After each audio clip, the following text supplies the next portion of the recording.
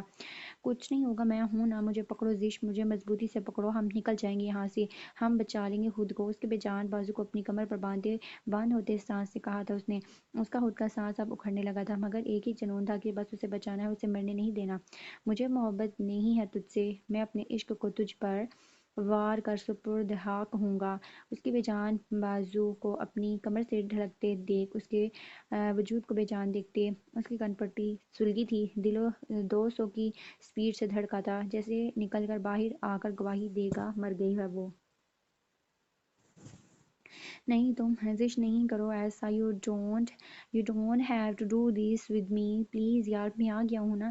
اس کو بچانا میری مجبوری تھی، نہیں ہے مجھے اس سے محبت، میرا دل تم ہو، میری تربیت تم ہو، میری تربت تم ہو، پلیز تربت دل، اے مٹی کے دل، میرے لیے چند سانسیں لو ورنہ میں مر جاؤں گا، پلیز زش مت کرو، رحم کھاؤ اس عشق پر جسے خود سے چھپا کر دفن کر رکھا تھا دل کے خانوں میں۔ سمندر کے پانی نے اس کے چیختے، اس کی روتے، اس کے درد بھری آواز کو اپنے دامن میں سمیٹا تھا، اس کے آنسو کو خراج بخشا تھا۔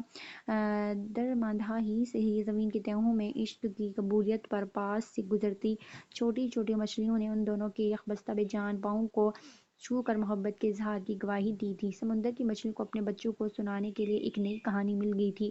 اس کو بچوں کی طرح گود میں اٹھاتے اس نے کنارے کی طرف رخ کیا تھا۔ اس کا خود کا وجود بے جان ہو رہا تھا، مگر اس کے وجود کی جان جس کے وجود سے جڑی تھی اس سے اس کو بچانا تھا ہر حال میں۔ بند ہوتی آنکھوں سے پانی کے اندر وہ اس کو خود پر لادے بڑی مشکل سے کنارے تک آیا تھا۔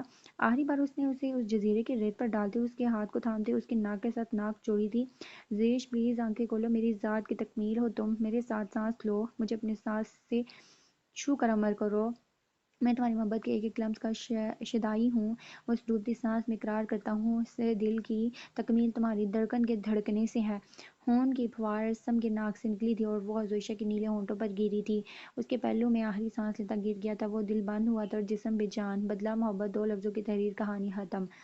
فراق دائمی، دل ٹکڑے ٹکڑے، ٹھنڈے پانی کی ایک آہری لہر دونوں پر بے دردی سے گرتی اس کے یکبستہ وجود کو بھگا گئی تھی، اور پھر ٹھنڈی ہوا کے جھونکوں نے ان کی پلکوں کو سلامی دی تھی، ریت ان کے ہاتھوں میں قید ہوئی تھی کسی فراق میں رکھے ہوئے وصال کے دن ہیں مدتوں سے کہیں لاپتہ کمال کے دن، جسے عروج پہ جا کر مشقتوں سے ملے، اب وہ شخص مجھ سے کہیں کھو گیا زوال کے دن۔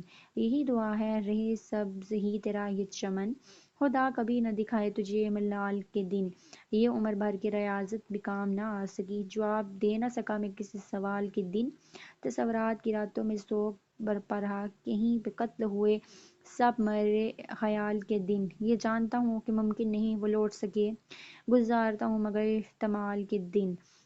وہ بدلا تھی مگر وہ محبت بھی تھی، وہ محبت جس کی نہ کوئی ابتدا تھی نہ انتہا، یہی وجہ تھی کہ اسے خود سے جوڑ کر رکھا تھا اس نے۔ بدلہ لینا ہوتا تو پہلی فرصت میں ختم کر دیتا، اس کے لیے مشکل تھوڑی تھا، مگر اس پہلی نظر کی محبت نے ہاتھ باندھے رکھے تھے وہ سب کے سامنے اس کو بدلہ کہہ کر پکارتا تھا، سب کے سامنے بے حس بنتا تھا تاکہ خود کے اندر چلنے والی جنگ کو یہ ڈھارس سونپ سکے کہ وہ اچھا بیٹا ہے، وہ محبت کے لیے نہیں اپنے باپ کی روح کے سکون کے لیے مرتا ہے، وہ جس جنگ میں سلگ رہا ہے اس جنگ میں سے چاہ کر بھی نکل نہیں پا رہا، یہ سچ ہے۔ اس رات اس کے احساس کو اپنے اندر سمیٹ کر وہ کمرے سے باہر نکلا تھا، مگر یہ بھی سچ ہے کہ اپنی شادی کی رات اپنی بیوی کو، اپنی محبت کو کمرے میں چھوڑ کر، اپنے باپ کی تصویر کو سینے سے لگائے وہ اسٹور روم کے اندھیرے میں الماری کے ساتھ بیٹھ گھٹنوں میں سردی صبح تک روتا رہا تھا۔ ہاں، اس اسٹور روم میں جہاں جب بے بسی کی انتہا کو پہنچتا تھا تو سب سے چھپ کر روتا تھا۔ ہاں، یہ بھی سچ ہے جب وہ صبح کمرے میں آیا تو اسے سوتا دیکھ کر جھک کر اس کے پیشانی پر لب رکھے تھے نرمی سے، اس کے لبوں کو چھو کر کتنی دیر دیکھتے رہنے کے بعد تیار ہونے لگا تھا۔ ہاں، یہ بھی سچ ہے جب ایشو نے کہا کہ وہ بے حد خوبصورت لگ رہی ہے تو اس نے کیسے اپنے دل پر پتھر رکھ کر اس کی خوبصورتی کو حذف کیا تھا۔ یہ بھی سچ ہے کہ اس کے چہرے پر اپنی محبت کے کھو جانے کے اندیشے دیکھنے کے لیے، اپنی محبت میں پور پور ڈوبی زویشہ کے چہرے پر خود کے کھو جانے کے آثار دیکھنے کے لیے اس نے صبح پھوپھو سے اور بعد میں زمین سے شادی کی بات کہی، اور یہ بھی سچ ہے کہ صبح جب بغیر اس کے کہے اس نے اس کے زخم پر لب رکھے تھے تو وہ سارا دن اس کے لمس کے احساس میں ہی کھویا رہا تھا، مگر یہ بھی سچ ہے کہ وہ اس کی محبت کے احساس کو اپنے اندر مارنا چاہتا تھا، مگر وہ اس حقیقت کو نہیں جھٹلا سکتا تھا کہ وہ ولید خان کی بیٹی ہے، اس پزل باکس کی مالک ہے جس کا ایک حصہ اس کے باپ اس کے پاس ہے، اور یہ سوال ہی اس کی محبت کو کچل دینے کے لیے کافی تھا کہ اس کے باپ نے 2 پزل باکس شاید اس لیے بنوائے، اپنے بیٹے کو اس لیے دیا، اور اس کا ایک حصہ اس کو اپنی زندگی ختم ہونے کا خدشہ پہلے سے تھا، اور اس لیے اس کے قاتل تک پہنچنے کے لیے وہ اپنے پیچھے اسے پزل باکس کو چھوڑ آیا۔ باپ کے قاتل کا سامنا اور محبت کا سامنا۔ اس رات گھٹنوں میں سردی، اور اس نے یہ جانا تھا کہ وہ نہ اپنی محبت سے دور جا سکتا ہے اور نہ اپنے باپ کے قاتل کو چھوڑ سکتا ہے، ہاں مگر وہ اس سب محبت کے جذبے کو اپنے اندر دفن کر سکتا ہے۔ وہ اسے اتنی بے اعتنائی برتے گا کہ اسے نفرت ہونے لگے گی، اور جب اسے نفرت ہونے لگے گی تو اس کی نفرت اس کی محبت کو آہستہ آہستہ ختم کر دے گی۔ سب کے سامنے وہ ضدی، جنونی، نافرمان، خود سرتا، اپنی اناؤں میں جلنے والا ارسم سلطان چودھری تھا۔ کوئی اس کے اندر جھانکتا تو دیکھتا کہ اس کے دل میں کتنی خواہشیں ہیں کہ کاش اس کی محبت اس کے باپ کے قاتل کی بیٹی نہ ہوتی، تو وہ کیسے اس کے آنچل کو محبت سے جنون سے بھرتا کہ دنیا رشک کرتی کہ کہیں اس زمین پر 2 دیوانے تھے، پاگل عاشق تھے، عشق کے دیوانے تھے، جن کے نام ارسم اور زویشہ تھے۔ تم ایسا نہیں کر سکتے میرے ساتھ ارسم، میرے ہوتے ہوئے، میری محبت کے احساس کے ہوتے ہوئے تم کیسے اس کو بچانے جا سکتے ہو؟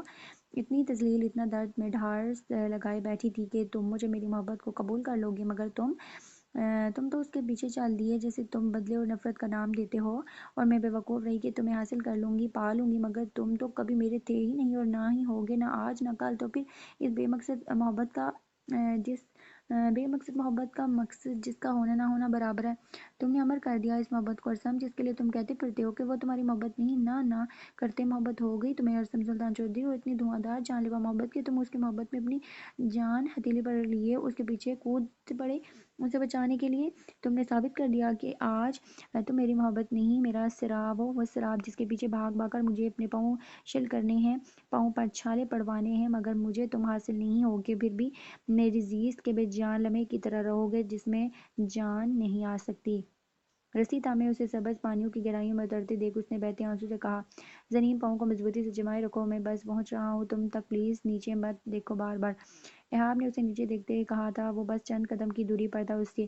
زنیم لک، وہ ٹھیک ہوں گی ارسم بچا لے گا اسے، تمہیں اپنا آپ رسی پر کنٹرول کر کے رکھنا ہوگا، ڈونٹ موو، حرکت مت کرو۔ ارحم نے چلا کر کہا، کیا کہوں گی اوپر جا کر ہمنا اور اشال کے سامنے کہ اس نے اپنی بیوی کا انتخاب کیا؟ ہمنا ہنسی گی مجھ پر، اور اشال اس کا کہا تو سچ ہوا، وہ تو واقعی زوشہ سے محبت کرتا ہے، بے گناہ محبت۔